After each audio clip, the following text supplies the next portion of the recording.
नमस्कार, मेरा नाम मिताश्री रांकावत है और मैं गवर्नमेंट पॉलिटेक्निक कॉलेज बीकानेर में सिविल इंजीनियरिंग की लेक्चरर हूँ। ई लेक्चर लर्निंग की श्रृंखला में आज हम सी 309 कंस्ट्रक्शन मैनेजमेंट एंड अकाउंट्स, जो कि सिविल इंजीनियरिंग थर्ड ईयर का एक सब्जेक्ट है, उसके टॉपिक कंस्ट्रक्शन प्लानिंग के बारे में स्टडी करेंगे। ये हमारे सिलेबस की यूनिट 2 का टॉपिक है।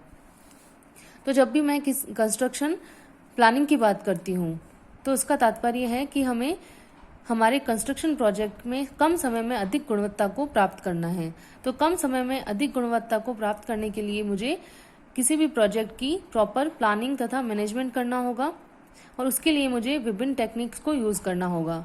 तो जो हमारी नेटवर्किंग टेक्निक है वो कंस्ट्रक्शन प्लानिंग का ही एक हिस्सा है, जिसके द्वारा हम किसी भी वर्क की ऑप्टिमम यूज़ को प्राप्त कर सकते हैं। तो इंट्रोडक्शन टू नेटवर्क, इसमें नेटवर्क प्लानिंग क्या होती है। नेटवर्क प्लानिंग जो होती है वो प्रोजेक्ट मैनेजमेंट की एक ऐसी टेक्निक है जो किसी भी प्रोजेक्ट की सारे कैरेक्टरिस्टिक्स को शो करती है। यानी कि हम किसी भी प्रोजेक्ट की कैरेक्टरिस्टिक्स को जो है इंक्लूड करके क्या करते हैं, प्लानिंग को एग्जीक्यूट करते हैं।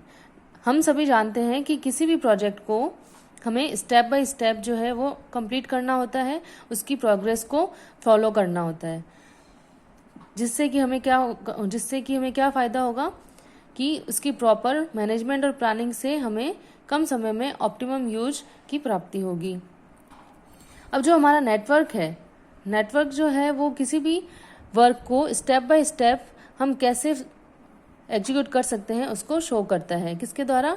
कि एरो के द्वारा ये हमारे प्रोजेक्ट की प्रोग्रेस को शो करता है। तो जैसे कि मैं बात करती हूँ हमारे कंस्ट्रक्शन के जो हमारा प्रारंभिक स्टेप होता है फाउंडेशन। तो जब मैं फाउंडेशन की बात करती हूँ तो हमें विभिन्न जो स्टेप्स हैं उनको फॉलो करना होता है। जैसे कि लेआउट है, उसके बाद में डिगिंग करनी होगी, खुदाई करनी होगी, देन हमें कॉन्क्रीटिंग करने से पहले फॉर्म वर्क लगाना पड़ेगा, उसके बाद में कॉन्क्रीटिंग होगी। तो ये क्या है, किसी भी फाउंडेशन की स्टेजेस हैं, इनको हमें स्टेप बाय स्टेप फॉलो करना होगा, तभी हम आगे का जो हमारा वर्क है जैसे प्लिंथ का, उसे हम एग्जीक्यूट कर सकते हैं। तो जब हम स्टेप बाय स्टेप चलेंगे तभी हमें किसी भी प्रोजेक्ट की जो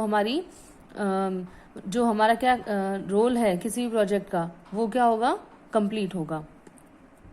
तो नेटवर्किंग के अंदर हम क्या करते हैं, इन सभी स्टेजेस को एक्टिविटीज और इवेंट्स के द्वारा प्रदर्शित करते हैं, जो कि एक ग्राफिकल रिप्रेजेंटेशन होता है किसी भी प्रोजेक्ट का। तो अब हम बात करते हैं कि किसी भी नेटवर्क टेक्निक, हमने जो नेटवर्क टेक्निक की बात की वो क्या है, कंस्ट्रक्शन प्लानिंग की एक टेक्निक है जो कि हमें किसी प्रोजेक्ट के ऑप्टिमम यूज को प्राप्त करने के लिए हेल्प करती है। तो हमारे पास में बहुत सारी नेटवर्क टेक्निक्स होती हैं, जिनमें से PERT और CPM जो है वो सबसे इम्पोर्टेंट और सबसे अच्छी टेक्निक्स हैं। PERT का मतलब है, PERT का मतलब है project evaluation and review techniques, तथा CPM का मतलब है क्रिटिकल पाथ मेथड। तो इन सब मेथड्स को समझने से पहले, इन दोनों मेथड्स को समझने से पहले हम इसके अंदर यूज में आने वाली टर्मिनोलॉजी को समझेंगे और साथ ही जो नेटवर्किंग का जो ऑब्जेक्टिव है, यानी कि नेटवर्किंग से हमें क्या हेल्प मिलती है, उसे हम समझना चाहेंगे। तो जो हमारा नेटवर्क एनालिसिस है या जो नेटवर्किंग है, वो एक ऐसी टेक्निक है जो क्या करता है, किसी भी प्रोजेक्ट की प्लानिंग को मॉनिटर करता है तथा कंट्रोल करता है। और इसके अंदर जो बहुत सारी एक्टिविटीज़ होती है, किसी भी कंस्ट्रक्शन प्रोजेक्ट में क्या होगा, बहुत सारी एक्टिविटीज़ होगी, जिसका एग्जांपल हमने दिया था फाउंडेशन के द्वारा। तो ऐसी बहुत सारी एक्टिविटीज़ होती है जो हमें किसी भी प्रोजेक्ट में फॉलो करनी होती है। तो हम किसी भी नेटवर्किंग टेक्निक के द्वारा क्या कर सकते हैं, प्रोजेक्ट की कॉस्ट को मिनिमाइज कर सकते हैं और प्रोजेक्ट के टाइम को भी मिनिमाइज कर सकते हैं। यानी कम समय में और कम कॉस्ट में हम किसी भी वर्क को एग्जीक्यूट कर सकते हैं और अधिकतम उसका यूज़ ले सकते हैं, यानी कि अधिकतम गुणवत्ता को हम प्राप्त कर सकते हैं। तो ये जो हमारा थर्ड पॉइंट है वो ये कहता है कि जो नेटवर्किंग है वो किसी भी प्रोजेक्ट के ऑप्टिमम यूटिलाइजेशन को प्रदर्शित करता है, और इसके साथ ही जो हमारे पास में रिसोर्सेज हैं, चाहे वो ह्यूमन रिसोर्सेज है या अदर रिसोर्सेज हैं, उनका हमें मिनिमम यूज़ करके ऑप्टिमम यूटिलाइजेशन करना होता है। वो हम किसके द्वारा अचीव कर सकते हैं, नेटवर्किंग के द्वारा अचीव किया जा सकता है। इसके अलावा अगर हम किसी भी प्रोजेक्ट को प्रॉपर प्लानिंग के द्वारा, मैनेजमेंट के द्वारा एग्जीक्यूट करते हैं, तो उसके नेटवर्किंग का यूज़ करते हैं, तो उससे हम क्या कर सकते हैं, प्रोजेक्ट में आने वाली किसी भी प्रकार की कॉन्फ्लिक्ट्स को या अननेसेसरी डिले को भी रोका जा सकता है।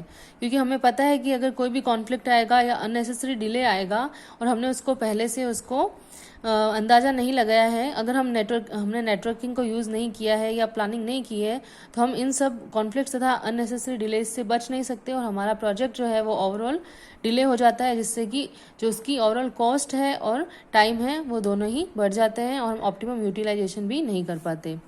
तो जो भी हमारा नेटवर्क है वो क्या करता है, डिफरेंट एक्टिविटीज़ को और इवेंट्स को शो करता है। तो अब हम क्या करेंगे, सबसे पहले हमारी जो नेटवर्किंग है उसको पढ़ने से पहले हम उसमें काम में आने वाली टर्म्स को विस्तार में पढ़ेंगे। ठीक है, तो हमारे पास में सबसे पहली जो टर्म आती है कि किसी भी नेटवर्किंग में सबसे पहली जो हमारी टर्म है वो एक्टिविटी है। एक्टिविटी की मैं जब बात करती हूँ तो किसी भी प्रोजेक्ट को हम विभिन्न प्रकार की वेल डिफाइंड जॉब्स में या टास्क में, जैसा कि आप देख पा रहे हैं कि किसी भी प्रोजेक्ट को हम क्या कर सकते हैं कि विभिन्न प्रकार के जॉब्स में या टास्क में बांट सकते हैं और उन टास्क को या जॉब को हम क्या कहते हैं, एक्टिविटी कहते हैं। तो जब हमने फाउंडेशन की बात की थी तो फाउंडेशन क्या है, हमारी एक एक्टिविटी है जिसको पूरा किए बिना हम नेक्स्ट एक्टिविटी में नहीं जा सकते। एक टास्क है या जॉब है जिसे हमें कंप्लीट करना होगा, उसके बाद में हम नेक्स्ट स्टेप को फॉलो कर सकते हैं। तो कोई भी जॉब या टास्क जो है वो क्या कहलाता है प्रोजेक्ट में, एक्टिविटी कहलाता है। उसके बाद में हमारे पास में एक टर्म आती है इवेंट। इवेंट क्या होता है, किसी भी एक्टिविटी का बिगनिंग और एंड जो है वो इवेंट कहलाता है, यानी कि उसका एग्जीक्यूशन और उसका कंप्लीशन जो है वो इवेंट कहलाएगा। और ये जो इवेंट और एक्टिविटी है वो दोनों आपस में लॉजिकली कनेक्टेड होते हैं और इन लॉजिकली कनेक्टेड जो आपकी टर्म है उसको जब मैं ग्राफिकली रिप्रेजेंट करती हूँ तो वो कहलाता है नेटवर्क डायग्राम। ठीक है, तो आगे हम नेटवर्क डायग्राम को भी डिस्कस करेंगे। उससे पहले हमने डिस्कस किया कि एक्टिविटी और इवेंट्स क्या होते हैं। अब मैं आपको बताना चाहूंगी कि किसी भी एक्टिविटी को नेटवर्क डायग्राम में एरो के द्वारा रिप्रेजेंट किया जाता है तथा इवेंट को मैं एक सर्किल के द्वारा रिप्रेजेंट करती हूँ। तो जैसे कि पहले हमने बात की थी कि हमारे पास में दो नेटवर्क टेक्निक्स हैं जो कि वाइडली यूज होती हैं, PERT एंड CPM। जो PERT है वो एक इवेंट ओरिएंटेड टेक्निक है और CPM जो है वो एक एक्टिविटी ओरिएंटेड टेक्निक्स है। इन दोनों टेक्निक्स के बारे में हम आगे विस्तार में चर्चा करेंगे। तो जब मैं इवेंट की बात कर रही थी तो इवेंट को हम कैसे प्रदर्शित करते हैं, एक सर्किल के द्वारा रिप्रेजेंट करते हैं। यहाँ पे आई एक क्या है, इवेंट है। आई एक इवेंट है जिसको हम कोई भी न्यूमेरिकल नेम भी दे सकते हैं, जैसे कि 1 2 3 4। ये एक इवेंट को मैं इस प्रकार से दर्शा सकती हूँ। ठीक है, इवेंट क्या होता है, किसी भी प्रोजेक्ट की स्टार्ट को दर्शाता है। ये किसी भी प्रोजेक्ट की एक पॉइंट ऑफ टाइम पे उसकी क्या स्थिति है उसको दर्शाता है और ये किसी भी एक्टिविटी के स्टार्ट और कंप्लीशन को भी दर्शाता है। तो जो भी इवेंट है वो दो प्रकार से हो सकते हैं, आपका टेल इवेंट या हेड इवेंट। टेल इवेंट का मतलब क्या है कि वो एक बिगनिंग को प्रदर्शित करेगा और हेड इवेंट का मतलब है कि वो प्रोजेक्ट की या एक्टिविटी की कंप्लीशन को प्रदर्शित करेगा। तो जब भी मैं टेल या हेड इवेंट की बात करती हूँ, जैसे कि एक डायग्राम है उसके द्वारा मैं आपको बताना चाहूंगी कि एक फॉर एग्जांपल ये एक फाउंडेशन का एक्टिविटी, फाउंडेशन का नेटवर्क डायग्राम मैंने बताया आपको, जिसमें कि पहले हमने डिस्कस किया था कि हमें ट्रेंच को खोदना पड़ेगा, उसके बाद में फ्रेमवर्क लगाना होगा, देन हम क्या करेंगे रिइंफोर्समेंट लगा के और उसके बाद में कंक्रीट को उसमें पोर करेंगे। तो ये हमारा एक एक्टिविटी और इवेंट को दर्शाता हुआ नेटवर्क डायग्राम है। तो यहाँ पे आप देख पा रहे हैं कि हमने किसी भी, ये जो इवेंट है वो क्या कर रहा है, एक टेल इवेंट को प्रदर्शित कर रहा है, यानी कि किसी भी प्रोजेक्ट को या एक्टिविटी को बिगनिंग को प्रदर्शित कर रहा है, और जो दूसरा इवेंट है इसको मान लो मैंने जे नाम दिया है और यहाँ पे जो टेल इवेंट है उसको मैंने आई नाम दिया है। तो ये जो आई है वो टेल इवेंट है, जो कि जे हमारे जो एंड इवेंट है उसको फॉलो कर रहा है। ठीक है, इसके बाद में जब मैं ये जे इवेंट है उसको कंप्लीट करूँगी तभी मैं आगे को प्रोसीड कर सकती हूँ। तो इस प्रकार से आप देख सकते हैं कि हम किसी भी एक्टिविटी और इवेंट को कैसे प्रदर्शित करते हैं। तो एक्टिविटी को तो हम एरो द्वारा प्रदर्शित करेंगे, जैसे कि मान लो मैंने इसे ए नाम दे दिया, तो ए जो है वो क्या है हमारा एक्सकेवेशन ऑफ ट्रेंचेस। ठीक है, तो इस प्रकार से हम एक्टिविटी और इवेंट को प्रदर्शित करते हैं। देख पा रहे हैं आप यहाँ पे कि हमने किसी एक्टिविटी ए को 2 इवेंट्स के द्वारा प्रदर्शित किया है। ठीक है, अब हम बात कर रहे थे इवेंट की कि टेल और हेड इवेंट हो सकते हैं। इसी प्रकार से जो टेल और हेड कई बार क्या होगा, जो इवेंट है आपका वो टेल और हेड दोनों की प्रति दोनों की जैसे क्या कर सकता है, व्यवहार कर सकता है। अब हम देखते हैं कि जो हमारा इवेंट है वो सक्सीडर या प्रोसीडर भी हो सकता है, जो कि मैंने आपको पहले बताया कि टेल इवेंट है, हेड इवेंट है, और जो इवेंट है एक इवेंट दूसरे इवेंट के द्वारा फॉलो होगा। ठीक है, देन हम बात करते हैं एक्टिविटी की।